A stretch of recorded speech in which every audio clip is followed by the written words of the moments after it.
Hi, Crickellectuals. Welcome back to another free hit. And in this free hit, we have lots to talk about. Starting with the announcement that reveals Pakistan's squad that will be playing against Australia when they arrive in March. We'll also share a bit about Pakistan's new coaches and the commencements of the PCB Hall of Fame honors to Wasim Akram. And we'll end with an update on PSL. Let's start with the Pakistani squad against Australia. A few weeks ago, Australia had announced their 18-member squad, and we went over that squad in one of the previous free hits. And in the Australian squad, we noted that all of the heavy hitters, the big stars, the big names were present. And the same is true for the Pakistani squad. So just a quick rundown of what was announced. We have the captain babarazam, mohammadrizwan, Abdullah Shafiq, Azhar Ali, Fahim Ashraf, Fuad Alam, Haris Rauf, Hassan Ali, Imam ul Haq, Muhammad Nawaz, Noman Ali, Sajid Khan, Saud Shakil, Shaheen Shah Afridi, Shan Masood, and Zahid Mahmood. And then we have reserves. There's 5 of those: Kamran Ghulam, Muhammad Abbas, Naseem Shah, Sarfraz Ahmed, and Yasir Shah. So at first glance, there are a couple of notable inclusions. We have Haris Rauf, who's been wanting to play Test cricket for a while. He's shared his intentions for a long time, and finally he's getting a chance to play. And we're excited to see what he brings to the table because he's got a nice engine. We've only seen him bowl 4 overs at a time, but given his hustle in the field and the consistent pace bowling just around the 150 mark, we think this is an exciting prospect and it should make it a treat to watch. Imam ul Haq is another addition. He's been with the one-day side for a long time, and with this chance that he's getting to play against a quality opposition like Australia that's coming up in March, he really has an opportunity to showcase his real skills. And I'm excited to see what he brings to the table too. We also note Abid Ali's missing, who was a very successful opener for Pakistan in the last few tests that we had played, but as we all know, due to health concerns, he had to take a leave and take care of himself. So hopefully he's recovering well, but meanwhile, we have Abdullah Shafiq, who's been in a really good touch in PSL. So that's a promising sign. Besides that, we've got a couple of good spinners in Sajid Khan, Muhammad Nawaz, and our pace attack is there as usual. In addition to Haris Rauf, we have Shaheen Shah Afridi and Hassan Ali. So no glaring omissions, no big cause of concerns here. This is a good team. It's a young team, so it is going to be a challenge for Pakistan as much as it is going to be for Australia. So we have a tough series ahead, and we're praying for our boys to do well. And related to this story is our announcement of the 3 coaches. This didn't get a lot of attention in the media when it was announced because most of the media coverage right now has been about PSL. But this is major news. We have Saqlan Mushtaq as the head coach. He's got a 1-year contract, no introduction needed. The brief stint that he did have with Pakistani team during the T20 World Cup was successful by all measures. He had a great relationship with all the players. He got good results from the team. The atmosphere in the dressing room looked good. So we're glad to see Saqlan Mushtaq at the helm.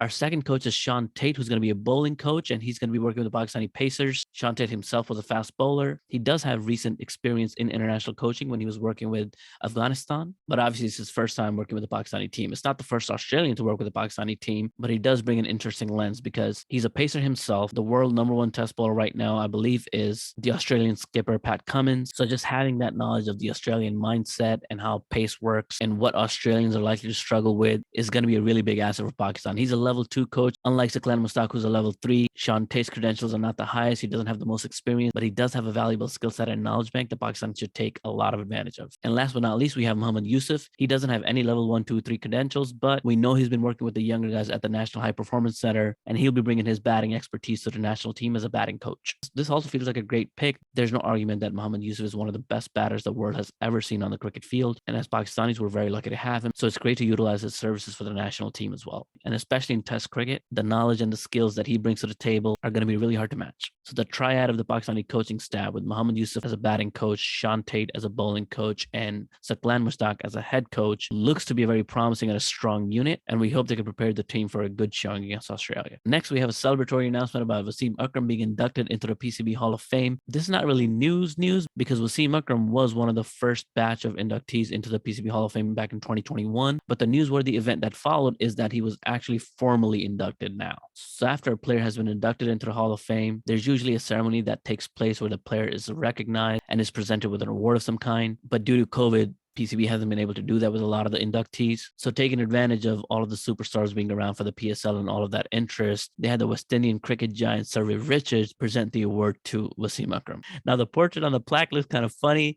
Doesn't really look like Wasim Akram to me, but hey, that's why they have the name at the bottom. What do I know? But congratulations to Wasim Akram. This is a great PCB initiative, and we hope to see more such efforts of appreciation of players in the future. And last but not least, we have finally arrived at the 2022 PSL 7 final, and the final is taking place tomorrow between Multan Multan Sultans and Lahore Qalandars, two very well-deserving teams. Not to say the other teams were not deserving, but these two teams have really earned their spots. Multan Sultans only lost one game out of the 11 that they've played. They're clearly the best team in this PSL 7 tournament. And Lahore Qalandars have really demonstrated the fight, the grit that you expect from a team with a young captain and a lot of passion. So the way we got here is that in the past week, the top 4 teams were Multan Sultans, Lahore Qalandars, peshawarzalmi, and Islamabadunited. And the next phase of the PSL kicked in, which I didn't fully understand very well at the beginning. So I'm going to explain in case there are other listeners or viewers like me who also didn't know how the PSL setup works. So basically, when you have the top 4 teams, the top 2 teams play against each other in a game called the qualifier. And the qualifier, whoever wins, they qualify to the final, and whoever loses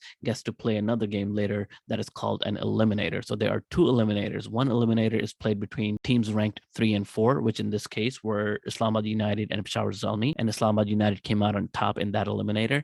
And then the winner from that eliminator, which is Islamabadunited, played the loser from the qualifier, which was Lahore Qalandars, in a game called Eliminator 2. And that was a thrilling game. It went to the last over. In the end, Islamabadunited made some mistakes and it cost them the game. And that's how we ended up with Lahore Qalandars as the second finalists. Regardless of which team you support, regardless of who wins tomorrow, this is a great, great day for Pakistan cricket. PSL 7 has been a smashing hit. It's been a very entertaining, competitive, and a beautiful event, especially the Lahore leg when you started to see more of the audience show up at the stadium. It just created that ambiance that we were looking for, that atmosphere that makes cricket so exciting to watch and play. So the Lahore leg in particular has been something really special. So tomorrow's final between Lahore Qalandars and Multan Sultans is going to be electric. Let us know in the comments who you think is going to win. At Crickellectuals, Rufan was always supporting Multan Sultans. None of the teams that I was supporting actually made it this far. So I really have no horses in this race, but I was born and raised in Lahore. So I am going to support Lahore in this one, just on principle. But like I said, in the end, this is a great achievement for Pakistan as a whole. This tournament has really spotlighted Pakistani cricket in a very positive way.